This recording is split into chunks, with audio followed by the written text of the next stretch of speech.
Let's start with a disclaimer. Mr. Mark Brown, you and I are now friends. This is a discussion between two friends because I'm not an agronomist, nor is this agronomic advice. However, I am a farmer and I do know a thing or two about wild oats. So if I'm talking about resistance, um, I don't know where you live, but in my neck of the woods, I see a huge amount of resistance between on your group ones. So like your Cladidophops, your Horizons, your Pumas. Those are no-goes for me. I don't know about your neck of the woods, but for me, hard no-go. If we're in something like a wheat, barley, you don't have a ton of options. You're basically axial. If you're in something like a wheat, you can get into a couple different group twos. So like a Varo, a Simplicity, those are the only ones off the top of my head. Those can also be a different way of acting on those wild oats if you've always used a group one.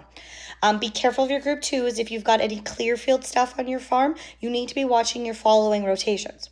If you're in canola, depending if you're Roundup Ready or Liberty, two different ways you can go about it. I am really indifferent either way. However, if you are going to be doing it, making sure you're getting multiple passes and getting the wild oats when they are little.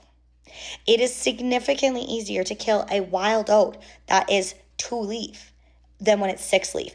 Do not try and stretch out your staging on wild oats. Make sure you get them when they're little. It's kind of like when you got little kids, get their behaviors under control when they're young. If you wait till they're a teenager, it's a lost cause. Get your weeds when they're little. So in your Roundup Readies, making sure that you're going in 2 times the higher rates. If you're using a Liberty canola or a glufosinate, I actually don't mind heavy rate of glufosinate.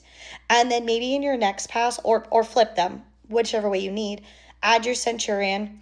But doing one pass without it at a higher rate, also sometimes adding something like an AMS or some kind of water conditioner, that can also sometimes help too.